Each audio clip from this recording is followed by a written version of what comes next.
This is episode 7, I think. I want to talk about the idea of duty versus like wants or desires. I think we're, there's an interesting concept of what is like freedom. What is the idea that you should be able to do whatever you want? Should you do whatever you want?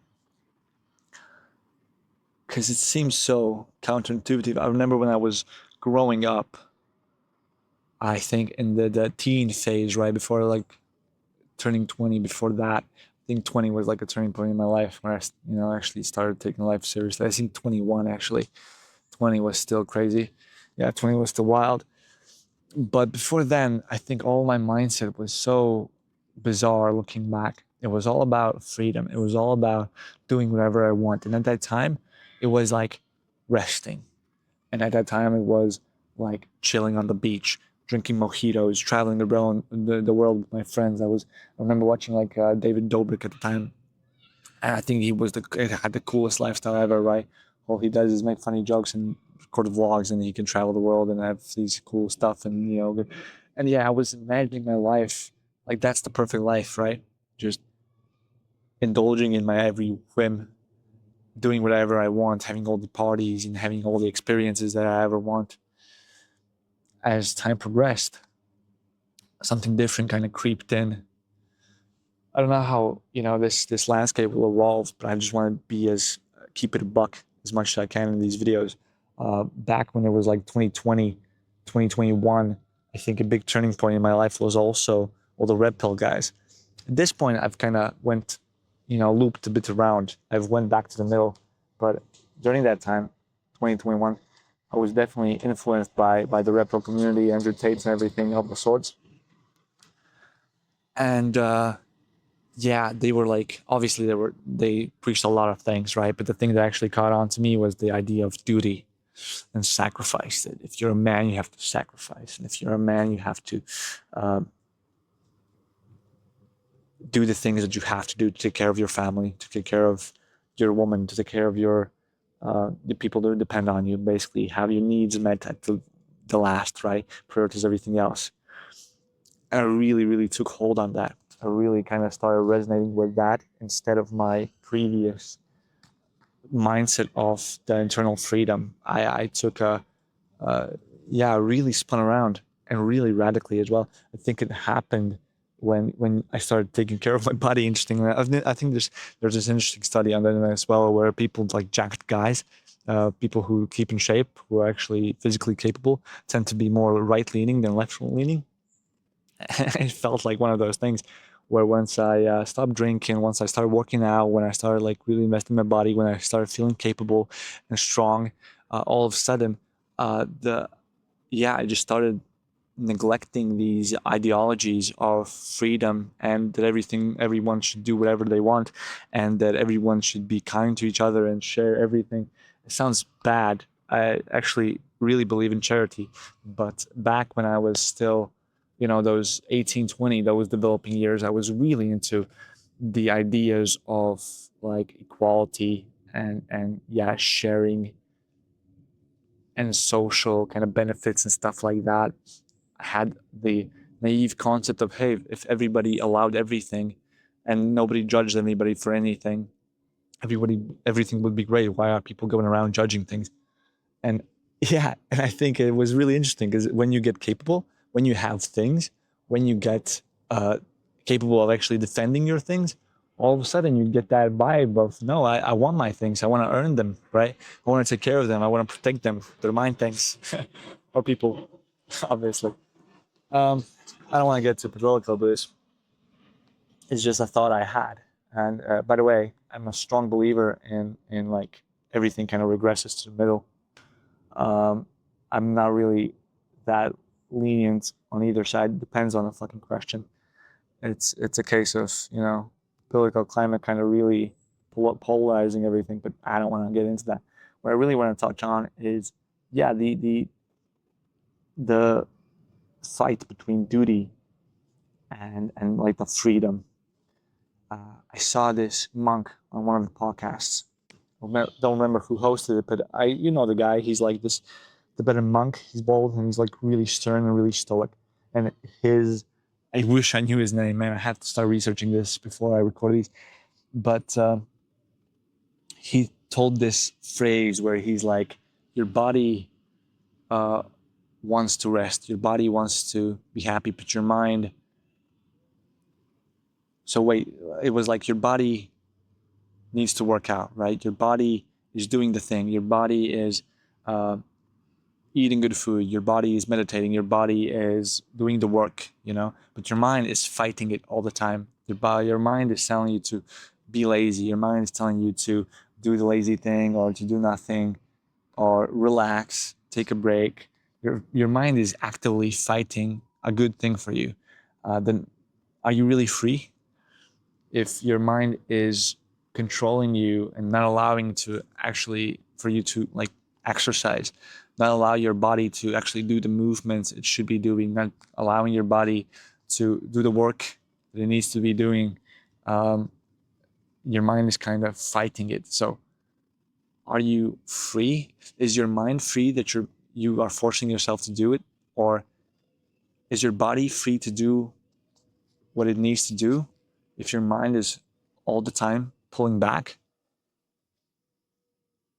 It's a dumb thought. I didn't fucking understand it, and I still really don't. But I think there's like this balance of your internal, like these ooga booga lizard brain systems fighting for these dopamine receptors to do all these, you know, degenerate things. And then there's the fight between that and the conscious mind that has allowed humanity to bypass its monkey roots and grow into this crazy society that actually gets shit done on the long scale. And the only way you can do these crazy stuff that the humanity is done if you think for longer periods than your lifespan, then you think in longer periods than a few days, when you think in longer periods than just the next week or next day or next hour. And when you're doing these things that you know are investments in the long-term future, like exercising or working or whatever, and your mind is fighting it so bad as if you're kind of killing it, um, it's bizarre. And who's sacrificing what? Are you sacrificing like your peace of mind, or yeah, that's interesting because you have that duty, right? You have that duty to yourself, to your family, to your loved ones, to take care of yourself and to actually get things done and to grow, to become a person that you can. But at the same time, what does it mean to have duty? Like, on whose authority, right? So, if your mind is all you really are, how come listening to your mind is such a bad thing? How come failing miserably is such a bad thing? How come, like not getting fat, not getting lazy, not getting any money is considered bad? To what reference, right? If you ask your mind, you're doing great. You're so happy, sitting in your bed, watching TV all day without exercising. Your brain is satisfied. Okay, so your brain is bad. You don't listen to your brain because your brain gets bad results. What are bad results? I don't know. Society kind of told us. But hey, guess what? When you do these things that, you know, wise people say you should do, like exercise, you know, delayed gratification, making money, all of a sudden you feel better, right? You feel physically fitter, you can do more. But then you also notice that as you're progressing, you tend to find more and more problems, more and more issues. It never gets really easy, does it? You just find new challenges that meet your level. Life, reality always kind of meets you where you're at. In business, it's so funny because as you grow, you always meet new problems. And as you're growing, you're kind of thinking, oh, when I get this benchmark, when I get this mark, when I get this amount of money, when I get this deal, when I get this, it's going to be perfect. It's going to be great. I'm going to be so happy. And it never comes. You never get to that point because when the point arrives, you already think about the next problems. You don't even clock it. You don't even clock that victory that you said that will fix you for life. You said if I can make at least like 2K a month, I'm set. I'm good. I'm so happy. Well, guess what? That money arrived. I didn't notice it. I just kept working. It just passed. I only realized after like a few months looking back when I've bought a bunch of shit that I don't need. That hey, I've been making good money for a while now. Enough money that I could travel. I had to really snap myself out of it and actually book some tickets to experience the life, because yeah, I you tend to get lost because there's always new things to conquer, and your mind is just going to be fighting the whole way through. And at the end, at the very end, we're still your mind's still going to be fucking fighting you the whole way through. And the only really the thing that makes sense is the duty part, because there's not going to be any real reward, like not actual stuff. There's going to be some money. There's going to be some reputation gain, I guess, status gain. But what's that? You know, your brain gives you dopamine. Your brain is giving you dopamine on the cheap stuff. Excuse me. Because your brain is rewarding you on the cheap stuff, not the good stuff. You get that status, you get that money. It only allows you to buy more cheap stuff. You know, it allows you to buy more burgers. It lets you live longer. That's one thing, though. That could be an argument. I love a few episodes back. I mentioned this guy. It's Brian Johnson, the live forever guy, and yeah, his whole concept is optimize for life, like survive. His whole thing is just survive. You kind of are kind of rebellious if you optimize for life. If you don't engage in anti survival activities. It's a really interesting concept. For a long time, we've been optimizing for money, we've been optimizing for status, but that guy is optimizing for life. That's a really interesting thing. It's a really interesting idea. Yeah, duty versus the need, the want, the quick dopamine hits. Really optimize for that minute, for that second, for that day, while this duty thing optimizes for your lifetime. And you only hope that, like, at the end of your lifetime, people around you kind of give you that last bit of dopamine and they say, yeah, he's a good man. He did a lot of things. They might not actually do that. You might live your whole life without anyone acknowledging the work you did. I've seen a lot of cases on that, a lot of stories where people live their whole life real diligently and they just don't talk about their things, don't talk about their achievements, don't talk about their greatness, because for them, it's bragging, and that's not virtuous, is it? That's not virtuous, so they die or live most of their life, a lot of people misunderstanding them and acting differently towards them, acting mean towards them because they thought, of them in a certain way, because they didn't know their achievements, because they didn't know their sacrifices for duty. Happens the same way if you optimize for pleasure. Everyone's going to be judging you how silly you are.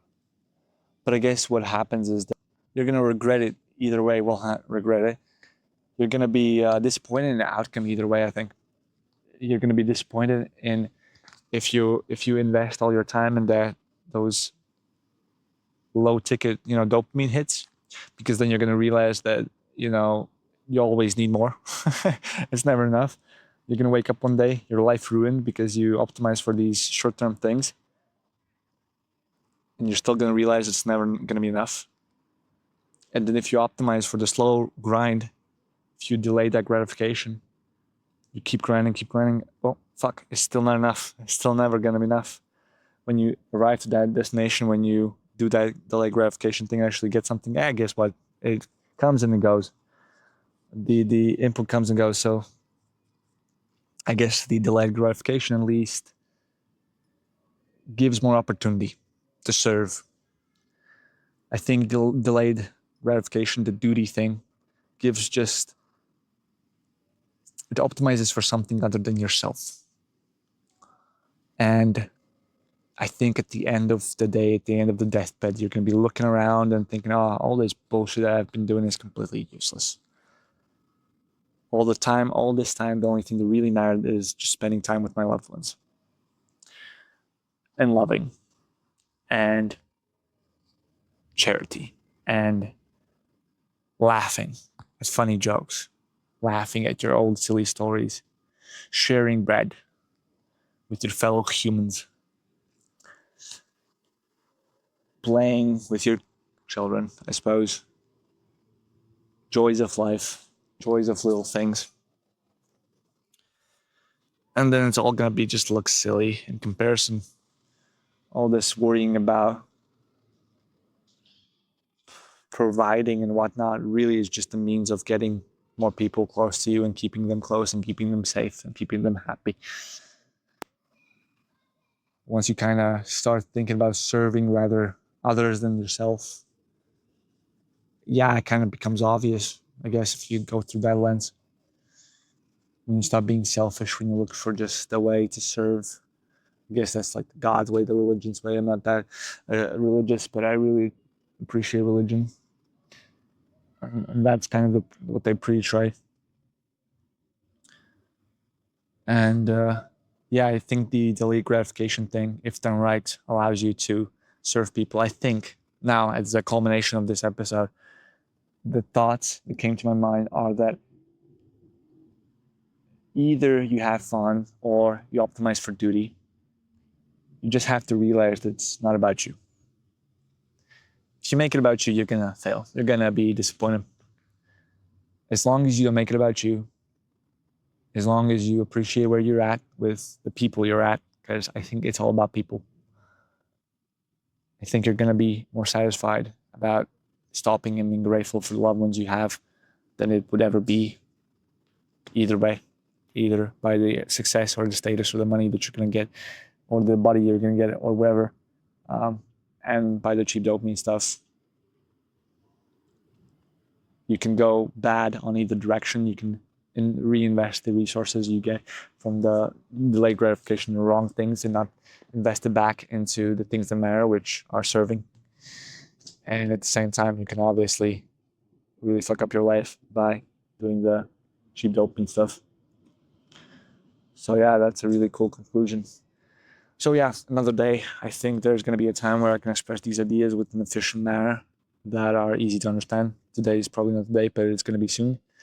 I think my goal here is going to crush out 100 episodes of this. I want to compare how I'm speaking, how I'm expressing my ideas on episode 1 compared to episode 100.